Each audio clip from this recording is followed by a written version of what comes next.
What's up, everybody?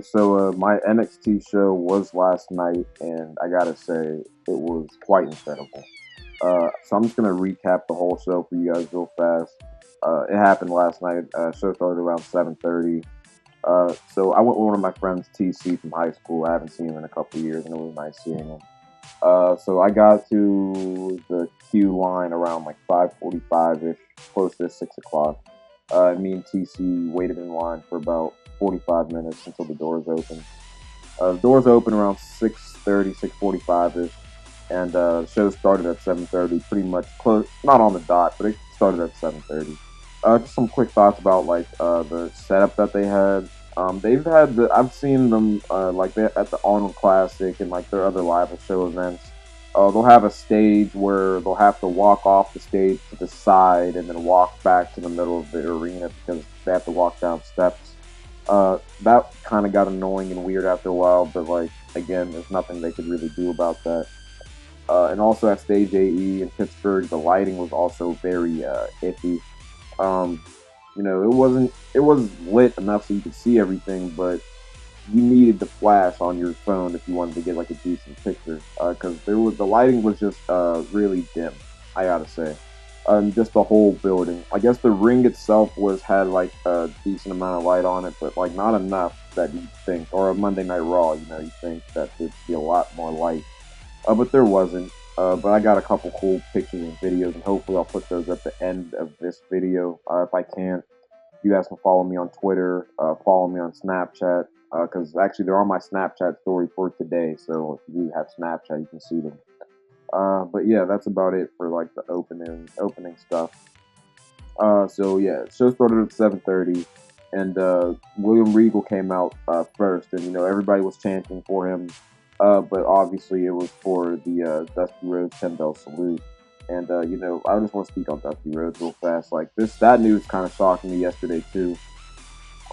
He was one of the guys that was down at NXT, giving advice. He's like a mentor to some of the workers there. So coming into it was like weird when I found out. Like it was weird because I knew those wrestlers like personally probably didn't even want to wrestle yesterday evening. So like, but I already bought tickets, so it's like we want to see them wrestle at the same time, like they're human too. And I felt weird going into it, watching these people wrestle when I know that they're probably mourning on the inside. But as they say, the show goes on. William Regal did the 10-bell salute. Then after that, we just had the first match of the night. It was Enzo and Big Cass and Carmella versus Blake Murphy and Alexa Bliss. And I just want to say this also so I don't have to repeat myself. Throughout the whole night, all the wrestlers were doing Dusty Rhodes tributes, most of which were the Bionic Elbow. A lot of them were doing Bionic Elbows in the match, just paying tribute to him in general. I think Kevin Owens had polka dot his KO on his shirt, so there were different little tributes to Dusty. And even Enzo and Big Cass during their opening promo were talking about how they were the common man and common people, and how Pittsburghers were the common people, and just getting the crowd hyped, and just giving a tribute to Dusty Rhodes. So yeah, it was Enzo, Big Cass, and Carmella versus Blake Murphy and Alexa Bliss. Match went probably about 10 minutes. So some notes about this one. Big Cass is big, like real big, and like honestly, he was probably the biggest person that wrestled last night. Honestly, he even looks bigger than Baron Corbin, to be honest. Big Cass is a big motherfucker. I could see him being on Raw easily. He's just one big ass dude. He's probably like Randy. I mean, I've seen Randy Orton in person. Randy Orton's also like a pretty big ass dude. Probably like Randy Orton size. I don't know. He should be taller than Randy Orton because supposedly he's 7 foot tall, but the Cass is big. Also, Blake and Murphy also looked pretty good live. Yeah, I had no complaints. They were wearing I actually like their outfits too. They're like usually they wear red and black, but actually last night they wore pink and black, with Alexa Bliss also wearing pink and black. Alexa Bliss is hot as hell in person. So is Carmella, but Alexa Bliss, goddamn, that ass. I'm scared. But the match went on for about 10 minutes, and I think the ending came when Big Cass and Enzo hit Enzo's top splash with Cass assist. It was a fine opener, got the crowd real hype. Carmella and Alexa Bliss even went on it for a little bit in the match. It was totally fine. And also, I was really looking forward to seeing Enzo and Cass. So it was quite awesome. Second match of the night. So yeah, actually surprising. It was Jason Jordan versus Bull Dempsey. This match went about probably like 7-8 minutes. They were going for the whole thing that they did on NXT this past Wednesday with Bull Dempsey, where Jason Jordan was running around the ring and Bull Dempsey was trying to catch him. It didn't end like that, but we were chanting Doritos at Bull Dempsey. It was fun. Jason Jordan didn't get that big of a reaction, not surprising, but I think the kid, I have nothing wrong with him. I think he's actually fine in the ring. To me, he's better than like someone like a Titus O'Neil. So we'll see how far Jason Jordan goes, and also he has the looks. And yeah, he has the looks and everything that could get him to the top, but he didn't get much of a reaction. But then again, it is an NXT crowd, and people do follow it. Some guy behind me was chanting for Gable. I forget Chad Gable is the guy's name that wants to be Jordan's tag team partner. So that was funny. But yeah, Jason Jordan ended up beating Bull Dempsey. I forget what Jason Jordan has, like some kind of suplex, T-bone suplex type thing as his finish. It was a fine little short match. When they first came out, I wasn't too excited, but towards the end, I was happy that it was over, to be honest. But it's just Bull Dempsey. I just don't find his character that interesting. But hopefully, this whole little him making fun of him being fat, how original thing gets him over. We'll see. Next match of the night was Baron Corbin versus Rhino. I think this might have been before or after the intermission. I'm not 100% sure. But yeah, actually, no, this was before the intermission. Yeah, Baron Corbin versus Rhino. They had a match a couple weeks ago. I think at Unstoppable, maybe they had a match. They had a match somewhere recently where I'm pretty sure Baron Corbin also won that match. But this match was very slow, actually. I didn't really like this match that much. See, Baron Corbin, I used to be really high on this guy when he first came into NXT. He was first, jobbing out guys left and right. But after that Bull Dempsey feud, it's pretty much just gone downhill for him. He doesn't really do that. Like, it's been pretty apparent. Even the NXT crowd was booing him. A lot of people were getting on him about his stomach and his belly button, like a shit ton. But yeah, there's something about it. It's just boring. Like, he has the look and everything, but his matches are just boring. And I didn't really wasn't feeling this match with Rhino. It was just a typical match. Literally, you could probably watch the match that they had last time, and it was probably the exact same match. Baron Corbin was working over Rhino for the majority of the match. Rhino was getting comeback, but eventually Baron Corbin just hit the end of days. Then after the match, Baron Corbin was loud-mouthing with some fans, jumps back in the ring and tries to beat up Rhino some more, but Rhino hits him with the gore. And yeah, that was the end of that segment. So the whole thing probably lasted about 10 minutes. It was fine, but it was what it was. The next match of the night. So what happened here was first, who came out first? First, Charlotte and Dana Brooke came out. So I was like, oh, we're gonna have a one-on-one match. Then Emma came out, or Dana Brooke came out. I forgot who I said. Well, Charlotte came out first. Then Emma and Dana Brooke came out. So I was like, this is gonna be a handicap match. Dana Brooke is from Cleveland, so she didn't get any love here whatsoever. And also, I don't think we particularly like her that much as it is. She's probably the worst female competitor in NXT. But also something I'd like to note, the NXT women are not called women of NXT anymore. They're starting to call them divas. I actually started realizing that this past week on NXT on Wednesday, and also at the show, they were calling them divas instead of women. So that kind of pisses me off. I don't know where they're going with this. I don't consider these people divas because divas suck. But yeah, then after they announced it was going to be a 2-on-1 handicap match, Bayley made the save, and we were going to have a tag team match. So it was Charlotte and Bayley versus Dana and Emma. We just had this match on the last Unstoppable, last Takeover, I'm pretty sure. This was a fine little match. They kept Dana Brooke out of it for the most part, so Emma was doing most of the heel work for the heel team. But Charlotte looked very good in this. I was like waiting for her. She's my bae. Charlotte looked really good. Bayley looked really good, and it was just really refreshing to like go to a wrestling event and actually watch women wrestling when everybody's like paying attention to the match and actually engaged in it.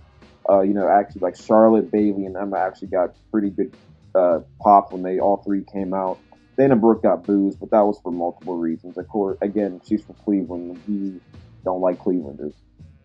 So yeah, this match probably went about a good 10 minutes as well. Charlotte and Bailey ended up winning when both Charlotte and Bailey put Emma and Dana Brooke in the figure four leg locks. They both tapped out. It was fine. But I think after that was an intermission. After the intermission, we had Mojo Riley and Zack Ryder versus the Vaudevillains. And this, again, was also a fun match. I had no problem with this match. I really liked the Vaudevillains. And having Zack Ryder there was like a nice little surprise. But Mojo Riley got booed the fuck out of the building. No one liked him whatsoever in the building. No one was getting hype or staying hype, whatever the fuck it is.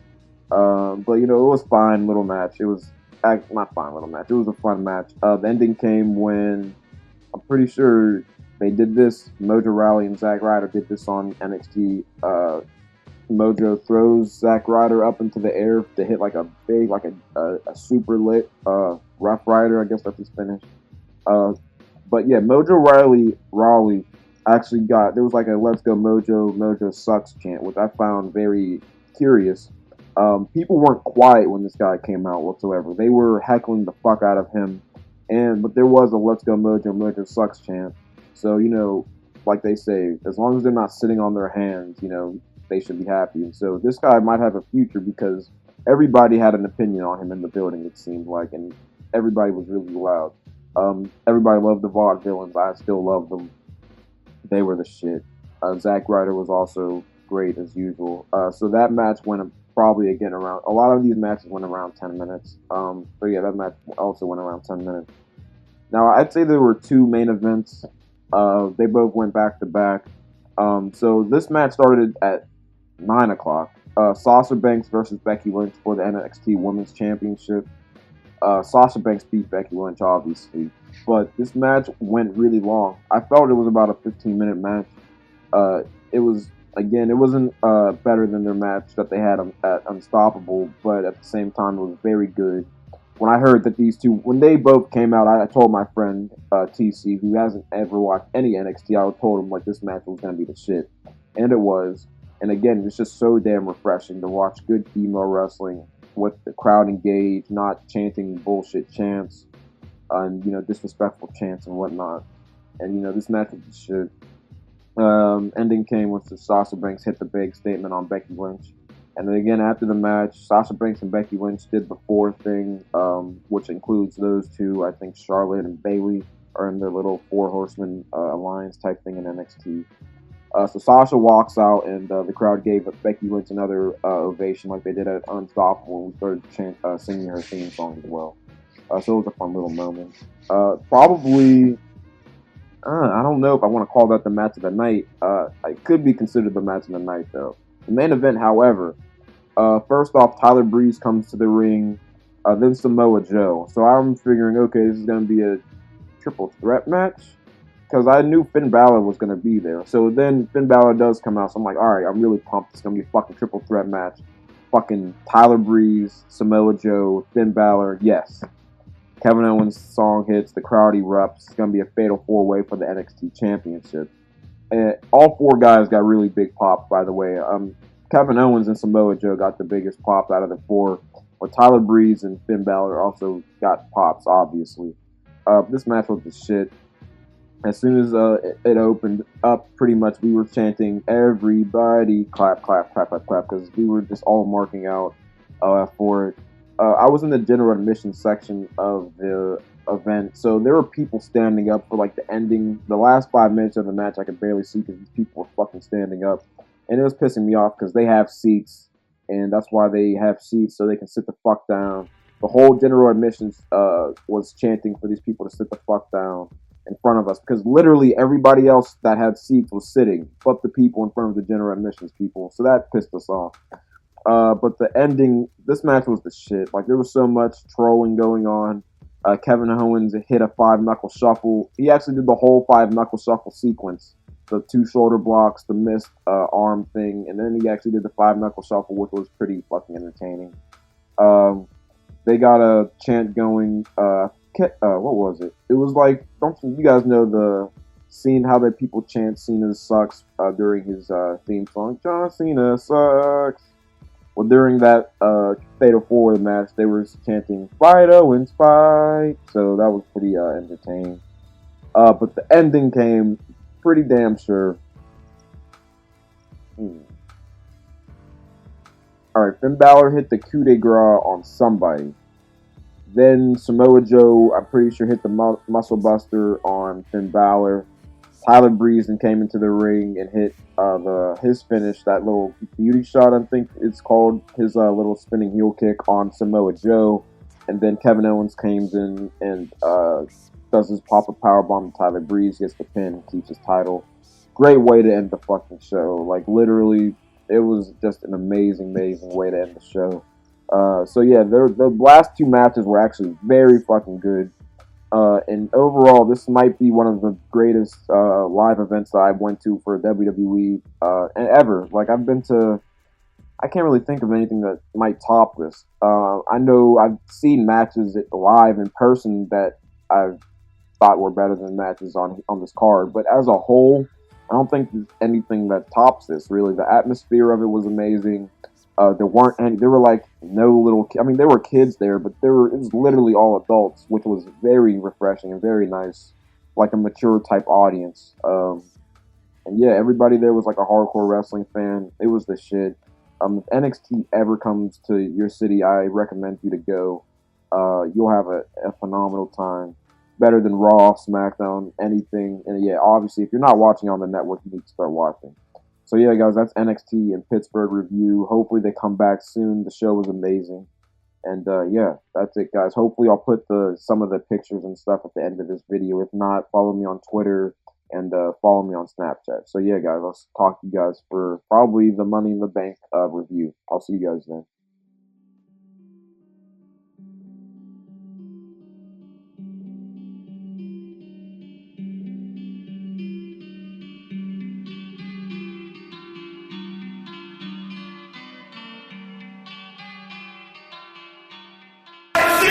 And